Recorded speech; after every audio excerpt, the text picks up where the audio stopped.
Sifiwe. Natumai kwamba Bwana amekuwa mwaminifu katika maisha yako na maisha yangu.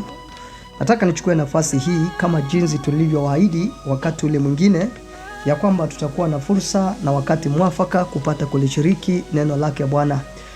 Tunakualika kwa kipindi hiki kwamba Bwana akatusaidia kwa pamoja ili tukaweze kushiriki kulitekeleza ama kuyatekeleza makusudi ya Bwana. Maandiko inasema ya kwamba katika nyakati za mwisho manabii walitamani sana kuchungulia kuona kile kitakachotendeka katika nyakati za mwisho. Na maandiko inasema ya kwamba kwa malaika ama kwa manabii haingewezekana. Nazungumza nini? Kile ninachozungumza ni kwamba kuna watu ambao walitamani sana kuona kile tunachiona leo, wagundue ama wazitambue zile siri za yale ambayo yanatendeka siku za leo, lakini hawakuwezeshwa. Hii ni kumaanisha kwamba ni faida kwetu kwamba tunaweza ishi leo hii, na kama jinsi tunakutana katika ukurasa huu, utambue ya kwamba tunaweza tukaafikiana moja kwa mwingine kupitia kwa nafasi hii kwa dakika chache, lakini kwa njia iliyopana. Kwa hivyo nisema asanteni kwa sababu ya kuchagua nafasi hii ili tukaweze kuelimika ama kujifunza neno la Bwana. Katika utangulizi wa tangazo letu tulilofanya wakati uliopita, tulizungumza juu ya kuja kujifunza juu ya kuyagundua ama kuyatambua makusudi yake Bwana, na ninahisi ya kwamba huu ndio wakati mwafaka kwetu ili kuweza kuyatambua makusudi ya Bwana kuhusiana na maisha yetu. Kwa hivyo kabla tujafanya hivyo, niruhusu tukaweze kuomba kisha tukaweze kuingia katika neno lake Mwenyezi Mungu. Wacha tuombe. Baba, katika jina la Yesu tunakushukuru, tunakubariki. Jina lako litukuzwe kwa sababu ya ukuu na wema wako Jehova. Tunapoingia katika neno lako Bwana kujifunza, tunaomba ya kwamba tusijifunze bali Roho Mtakatifu Bwana ukachukue fursa na wakati huu. Na mbarikisha mtazamaji wetu popote pale anapotufuatilia. Bwana ukaweze kuwa msaada katika maisha yake kama jinsi unavyozidi pia kutujenga na sisi. Tumia neno lako Bwana kufikisha mwangaza katika maisha yetu, ili katika yale ambayo tukuyajua Bwana sasa tukayajue. Tuongoze na utuwezeshe. Tunatiika na kuvunjika kwamba yaliyo makusudi yako Bwana ikatambulike sasa katika jina la Yesu Kristo.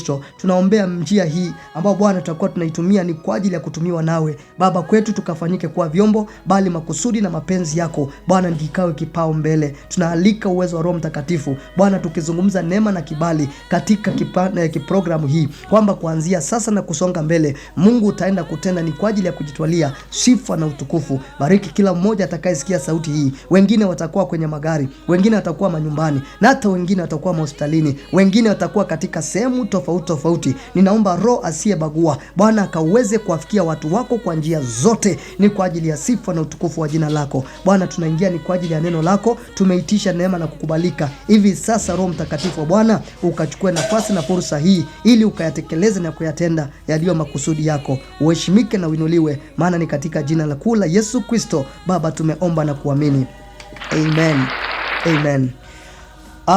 Niliwaahidi mara ile nyingine ya kwamba tutakuwa tunajifunza kuhusiana na kuyatambua makusudi ya Bwana, na ndivyo vile ilivyo masaa haya kwamba tunataka tuyatafakari na kuchambua kwa pamoja ili tukaweze kugundua what it really means when we talk about discovering what is our purpose of living tonight. Na katika neno hili ningelipenda kama vile niliwaahidi, kitabu cha Matendo ya Mitume sura ya 13 mstari wa 36. Tutasoma maandiko haya kisha tutaona kila ambacho maandiko inasema. Biblia inasema hivi katika Matendo ya Mitume 13:36, inasema hivi: For David, after he had served his own generation by the will of God, fell on sleep and was laid unto his father, and saw corruption, but he whom God raised again saw no corruption. Maandiko katika Matendo ya Mitume tunaoneshwa taswira ya mtumishi wa Bwana ambaye anaitwa Daudi. Daudi tunaelezwa ya kwamba yeye aliyatekeleza ama alitumikia kizazi chake, na kuna mambo ambayo ningelipenda tuelewe kuhusiana na habari hizi za Daudi, aswa inapokuwa ni swala la kutumikia makusudi. Kwanza ni vigumu sana mmoja kutumikia kile asichokijua. Nikiweza kutambua kwamba hapa ndipo tuko na shida. tunaishi lakini hatujui ni kwa nini tunaishi. Tunatumika lakini hatujui ni kitu gani tunatumikia. Tunapambana na mambo katika maisha lakini hatujui sababu ya kwa nini tunapambana. Lakini niko hapa usiku wa leo ili kwamba Bwana kwa majira haya mafupi Bwana akaweze kutusaidia, ili kwa mfano wa mtumishi wa Bwana Daudi tukaweze kuelewa makusudi makuu ambayo anayazungumzia, ama ambayo tunaoneshwa kama mfano kwetu sisi kujifunza. Daudi tunapoeleza kwamba alijifunza ama alitenda mema ama alitumika katika kizazi chake, kwa maneno rahisi inamaanisha aliweza kuyatambua makusudi hususi yake Mwenyezi Mungu kuhusiana na maisha yake na katika siku zake. Unajua kuna kitu ambacho tumekosa kukielewa. Wakati tunapotembea bila kuelewa kusudi letu, mtu akasema usipokuwa na kusudi unaweza ukaishi ni kwa ajili ya makusudi yale ambayo huyajui.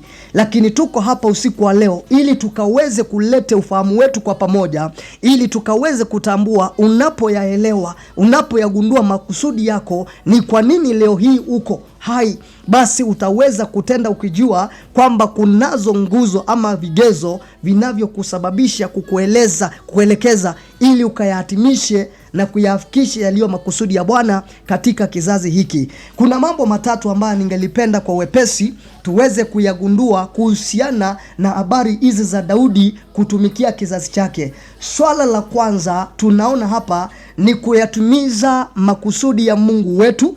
Na ninapozungumzia makusudi ya Bwana, ningelipenda turejee katika yale maandiko ili kwanza tutambue jambo ambalo nilijigundua nilipokuwa nikisoma maandiko haya.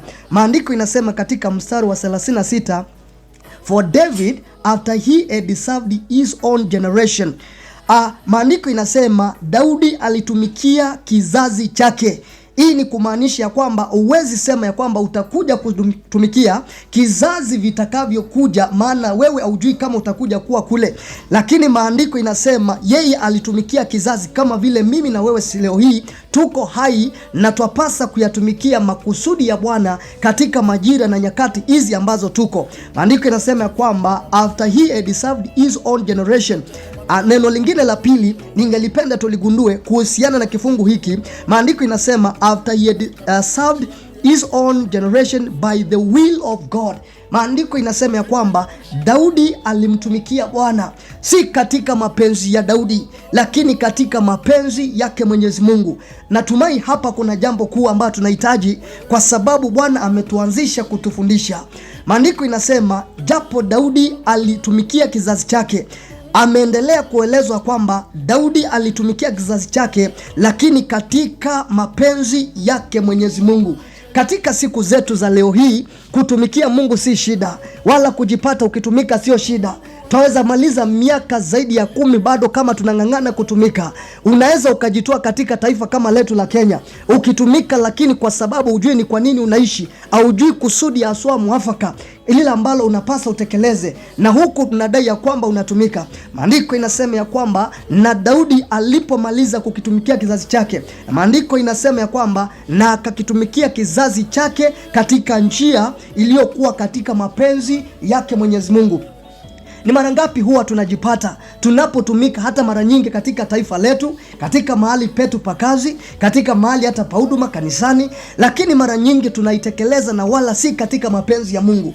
Nataka kusikia kwamba Roho wa Mungu ni kama natukumbusha, ni kweli makusudi ambayo tunayatumikia, lakini tunaitumikia chini ya mapenzi gani? Maana yawezekana kazi ambayo naifanya katika mapenzi yangu na wala si katika mapenzi iliyowekwa ni kwa sababu ya sheria za kikazi. Yaweza kuwa ninafanya kazi kanisani, siifanyi kwa sababu ya kuyafanya nipendeze Mwenyezi Mungu, na ifanya ni kwa sababu ya kupendeza makusudi mengine ya tofauti. Niko hapa nizungumze na watu, niko hapa nizungumze na maisha ya mtu, ya kwamba Bwana anatuuliza usiku wa leo katika makusudi na mapenzi ambayo Bwana angelitaka tuyatekeleze. Mungu anatuhimiza tukayatende na tukayatimize tukiwa katika makusudi na mapenzi yake Mwenyezi Mungu. Hayo ni yale ambayo tunajifunza kutokana na neno lake Mwenyezi Mungu. Maandiko imesema ya kwamba Daudi alitumikia kizazi chake na alikitumikia katika siku zake, wala hakusubiri siku zinginezo. Maandiko ikazidi kusema ya kwamba Daudi akamtumikia Bwana katika mapenzi yake Mwenyezi Mungu. Bwana anatuita usiku wa leo kwamba katika kile ambacho tunakitenda, tukakitende katika makusudi na mapenzi yake Mwenyezi Mungu. Kwa hivyo tumesema ya kwamba jambo la kwanza, kuyatimiza makusudi yake Mwenyezi Mungu. Ningelipenda niseme hivi, katika hicho kipengele cha kutimiza makusudi ya Bwana, ni vema pia kuelewa, ni vema kutumikia Bwana ama makusudi ya Mungu chini ya uelekezo wa Mungu ambaye ndio captain wa mwito ambaye Bwana ametuita. Mara nyingi tunaweza tukatumikia makusudi yetu, lakini tukang'ang'ana kuyatumikia makusudi yale pasipo kufuata mwelekezo wa yeye yule anayetupa ule mwito. Andiko inasema ya kwamba Daudi alimtumikia Bwana, lakini kando na kumtumikia Jehova, alimtumikia katika mapenzi yake Mwenyezi Mungu. Nami ningelipenda niseme ya kwamba katika haya kuna umuhimu wa kumtumikia Bwana chini ya mwelekezo wa yeye ambaye ametuita katika makusudi yale. Ni mara ngapi huwa tunafanya mambo hata katika huduma zetu, ama hata katika makanisa, ama katika sehemu zetu za kazi, ama katika taifa letu, ukajipata mahali popote pale ukitekeleza kazi, lakini tunaifanya chini ya kile tunahisi ni vema. Tunakosa kukubali. Bwana atuongoze. Kama vile alianzisha kazi njema, maandiko inasema yeye ni mwaminifu, atatufuatilia na kuhakikisha ya kwamba mapenzi yake inaweza kutimika. Ninaposikia hili swala la kwamba ni vema kumruhusu Bwana akatuelekeze tunapoyatimiza makusudi yetu, ninahisi ya kwamba tuna changamoto katika siku zetu za siku ya leo. Kuyatambua makusudi ya Bwana ni jambo moja, na kukubali kuelekezwa na aliyekupa maono ni jambo lingine tofauti. Lakini niko hapa specifically ni kueleza ya kwamba japo kuna mwito wa Bwana kutekeleza, ni vema kupata kutambua yeye aliyetupea makusudi yale na kuweza kuyatekeleza yale makusudi ndani ya mpango wa Mungu, na si tu katika mpango wa Mungu bali chini ya uelekezo ama under directives of the one who is our captain, who is God himself. Jambo lingine ambalo ningelipenda kulisisitiza katika hili, ama tunapotaka kutambua makusudi yetu, naweza nikasema kwa neno la kimombo time bound assignment. Katika maisha ya Daudi tunaona ya kwamba Daudi yeye hakung'ang'ana kurekebisha yale ambayo yalikuwa yamepita. Maandiko inasema ya kwamba wala hakusubiri siku zilizokuwa mbele, bali maandiko inatuambia kwamba yeye alianza kutekeleza majukumu yake. Kwanza majukumu ya kisiasa ama ya utawala wa taifa lake.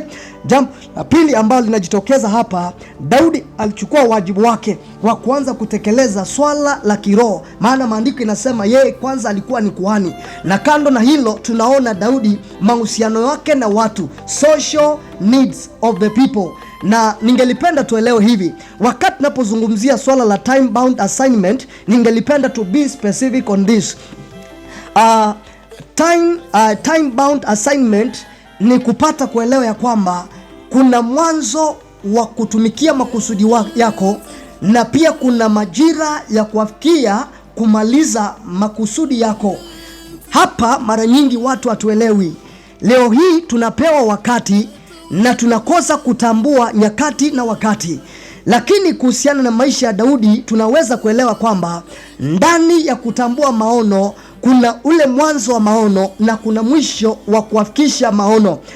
Ukisoma katika kitabu cha Mambo Mhubiri sura ya 3, maandiko inasema chini ya jua kuna jambo na wakati wa kila kitu, kumaanisha kwamba kuna wakati wa kutekeleza wajibu fulani na kuna wakati wa kumaliza jambo fulani. Sasa tunapokosa kutambua kila ambacho tunapasa kutekeleza katika maisha yetu ni wakati gani tuliomo, basi tunajipata kuharibu wakati mwingi. Daudi alipata kutambua kwamba katika majira na wakati wake ilikuwa ni wakati wa kuyatekeleza yaliyokuwa majukumu ama mwito ama kuyatumikia makusudi yake. Na ndiposa nikasema time bound assignment, ya kwamba kati ya miaka hizi ambazo Bwana ametupa napasa kujua kile cha kutekeleza. Maandiko inasema ya kwamba kama vile Daudi mwenyewe anasema, Daudi anasema ya kwamba nisaidie Bwana kupata kujua jinsi ya kuzihesabu siku zangu.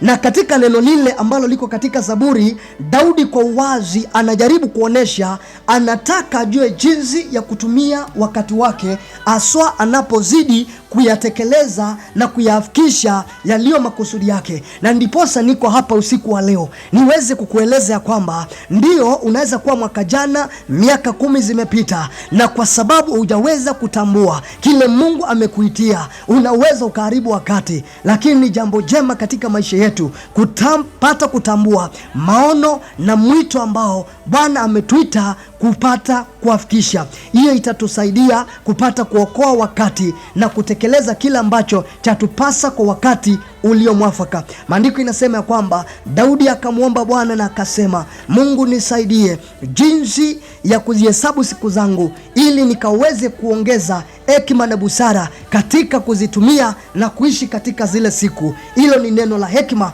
ambalo twapasa tuliige na hata usiku wa leo. Jambo la tatu ambalo ningelipenda nizungumzie kuhusiana na kuyatumikia makusudi ya Bwana, na haswa tunapouchunguza ama kuyatafakari juu ya makusudi ya Daudi aliyoyaishi. Jambo la tatu ningelipenda niseme ni kwamba faithfulness over perfection, uaminifu fauka ya ule upungufu. Daudi, japo maandiko inasema ya kwamba kando na kwamba yeye hakuwa mtu mkamilifu, japo maandiko inazungumzia juu ya mengi ambayo Daudi aliyatekeleza, na katika ya yale kila ambacho kinajitokeza tunapokuwa tunatekeleza ama kuyatimisha makusudi yetu, haimaanishi ya kwamba tunaitenda kwa maana sisi ni wakamilifu. Daudi akiwa mfano ulio mwema ni kwamba yeye aliyatekeleza makusudi yake siku za kizazi chake na akaitenda chini ya makusudi ya Bwana. Lakini kando na hilo tunaona madhaifu ambayo Daudi alikuwa nayo, japo kitu kimoja cha wazi ambacho kinajitokeza katika hili ni kwamba Daudi hakukoma kumrejea Mwenyezi Mungu na kutubu na kurudi na kutekeleza yaliyo makusudi yake Mwenyezi Mungu. Wakati tunapoendelea kuyachunguza makusudi na kuyatambua makusudi yake Mwenyezi Mungu juu ya maisha yetu, ni vema tupate kutambua kwamba katika safari hii ya kuyatimisha makusudi yetu na kuyatekeleza yale yatupasayo, ni vema tuelewe Bwana atatukamilisha. Maandiko inasema ya kwamba tunapozidi kuendelea kubadilisha jinsi tunavyowaza, Bwana atatuimarisha na atatusimamisha. Maandiko inasema ya kwamba Daudi alitumikia kizazi chake katika hali hiyo. Nami ningelipenda niombe usiku huu, Bwana tusaidie ili tukaweze kutambua na kuelewa jinsi itupasavyo ili kuyatekeleza na kuyahitimisha yaliyo makusudi ya Bwana katika maisha yetu. Ningelipenda tuchukue mfano wa pili katika kitabu cha Yohana sura ya 6. Yohana sura ya 6 ni mfano wa Yesu mwenyewe kuyatambua makusudi yetu hapa chini ya jua. Mfano wa pili ambao tutautambua ni katika Yohana sura ya 6:38. Maandiko inasema ya kwamba, nitasoma kwa Kiingereza. Maandiko inasema, I have come down from heaven not to do my will but his will. Huyu ni Yesu akizungumza na wanafunzi wake, na katika kuzungumza juu ya kuyatimisha makusudi yake kwa uwazi, Yesu anatoa mwangaza kwa mitume ama kwa wanafunzi ili wapate kuelewa hakuja tu kwa sababu ya kuja, bali kulikuwa na kusudi na sababu mwafaka kwa Yesu kujipata hapa chini kuja kuyafikisha. Na kwa uwazi maandiko inasema yeye alikuja si kuyatimisha makusudi yake, bali alikuja kuyatekeleza yaliyo makusudi yake Mwenyezi Mungu ambaye ni baba yake. Na ukisoma katika Wafilipi, maandiko inasema ya kwamba kama jinsi vile alijinyenyekesha, ili kwamba hakujifananisha japo alikuwa sawa na baba, bali yeye akajifanya kuwa kama mwanadamu wa kawaida, ili kwamba yeye asionekane bali yeye atimishe makusudi ya Mungu Baba.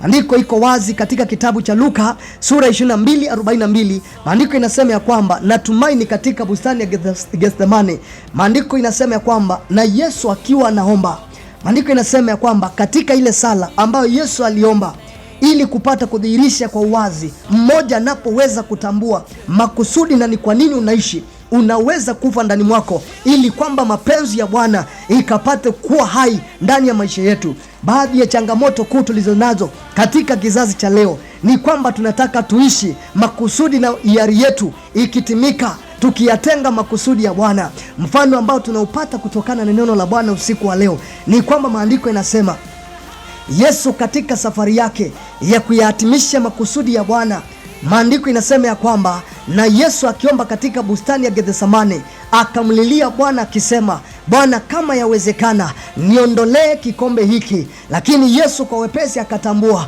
hakuja kuyahitimisha yaliyo makusudi yake, bali amekuja kuyatenda na kuyafikisha yaliyo makusudi ya Baba yake. Ninahisi kusema kitu hapa. Mara nyingi tunaanguka katika kuyatimiliza makusudi ya Mungu katika maisha yetu, maana wakati mwingine tunayatekeleza na kuyahitimisha makusudi ya Bwana kana kwamba tunaifanya kwa niaba yetu, kana kwamba tunaifanya faida itujie. Lakini kana kwamba tungejua Mungu ametuita, mwenye maono haya ni Mungu mwenyewe, atungelifanya tukitaka tujitwalie sifa, atungelifanya tukitaka tupate sifa na kupigiwa makofi, bali kitu ambacho tungefanya tukijua kwamba mwenye maono ako pale ni kwa ajili ya kujitwalia sifa. Yesu akatambua kwa wepesi katika hicho kitabu, na maandiko yanasema ya kwamba maandiko inasema kwamba Yesu kwa wepesi akapata kutambua ndani ya Luka 22:42 ya kwamba wala si makusudi yake bali ni makusudi na mapenzi ya Baba yake. Akasema, bali si mapenzi yangu bali mapenzi yako ndiyo ikatendeke.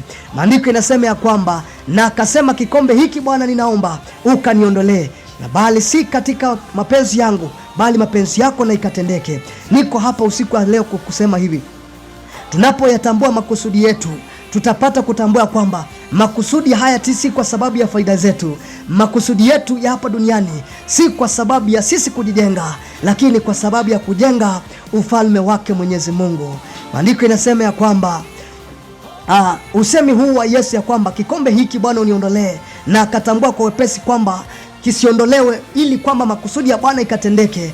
Yesu alikuwa na jambo moja katika mawazo yake, ya kwamba alikuwa na ile tamanio ndani ya moyo wake ya kwamba mapenzi yake ikaweze kushuka ili akaweze kuwa chini ya utawala wa mamlaka iliyo juu ya mamlaka yake, nayo ilikuwa ni mawazo na mamlaka ya Mwenyezi Mungu. Na hii ikadhihirisha mambo matatu. Kwanza, imani aliyokuwa nayo katika Baba, na jambo la pili, amani aliyoipata baada ya kujitiisha chini ya Baba na wala si chini ya mapenzi yake, na jambo la mwisho ni kwamba Yesu alikuwa na imani katika Baba na wala si katika imani ndani yake. Mara ngapi huwa tunatembea katika imani ndani yetu, na mara ngapi huwa tunatenda mambo kwa sababu tuna amani kwa sababu ya kile tunatenda, na bali si katika amani inayotokana na mapenzi ya Bwana. Ni mara ngapi huwa tunatenda mambo ni kwa sababu tuna imani kwamba mimi naweza itenda, kwamba baba yangu anaweza itenda, kwamba yule mwingine anaweza itenda, na tunasahau ya kwamba ni kwa sababu ya imani yetu ndani ya Mwenyezi Mungu. Usiku huu wa leo ningelipenda niseme hivi, wakati napoenda kuomba, maandiko inasema ya kwamba katika kitabu cha Warumi sura ya 12 mstari wa 2, maandiko inasema, and be not conformed to this world but be ye transformed by the renewal of your mind. Maandiko inasema ya kwamba tusifananishwe na ulimwengu huu, ama tusiiwige ulimwengu huu, bali tukabadilishe mawazo yetu kwa jinsi ya kuishwa kwa mawazo yetu, ili kwamba baada ya kupata kuthibitishwa tukatambue yaliyo mapenzi mema ya Bwana, na baada ya hapo tukaweze kukumbatika na tukayatambue mapenzi yaliyokamilika yake Mwenyezi Mungu. Usiku wa leo ninahisi katika roho yangu ya kwamba wewe pamoja nami tunahitajika tuyatambue mawazo na mapenzi ya Bwana kuhusiana na maisha yetu. Mahali ambapo huko nasikia kutaka kuomba pamoja nawe ya kwamba Mungu katika kizazi hiki, Mungu atatusaidia tukaweze kuyatambua makusudi ya Bwana na tukatende chini ya mwelekezo wa mapenzi ya Bwana, na tukafuate sheria za Bwana na mwelekezo wa Bwana ili kuyatekeleza na kuyafikisha yaliyo makusudi ya Bwana. Wacha tukaombe. Baba, katika jina la Yesu na kushukuru na kukubariki kwa sababu ya neno lako. Yale ambayo Mungu tumejifunza, ninaomba hatuwezi tukayashika pasipo msaada wa Roho Mtakatifu. Namwombea mtazamaji wangu ambao Bwana amekuwa akitufuatilia katika kipindi hiki. Bwana utusaidie na umsaidie ili akaweze kutambua makusudi na sababu ya kutekeleza makusudi yako ndani ya maisha yake. Mbariki katika kazi zake, bariki katika huduma yake, na mbariki katika yote anayoyatekeleza ili akaweze kutambua kile cha mpasa kutekeleza na kwa wakati mwafaka unaopasa. Jehova, makusudi yako ikazidi kutendeka na ikaimarike katika maisha yetu usiku wa leo. Ukabarikiwe na uinuliwe, maana unatosha katika maisha yetu. Bariki kila jamii, bariki watu wako Jehova, bariki kanisa lako na bariki taifa letu. Bwana, tukakuona ukitenda na ukiadhibitisha yaliyo makusudi yako juu ya maisha yetu. Tunakuhitaji zaidi Bwana, ukazidi kutufunulia katika jina kuu la Yesu Kristo. Baba, tumeomba na kuamini. Amen. Amen. Shalom. Unaweza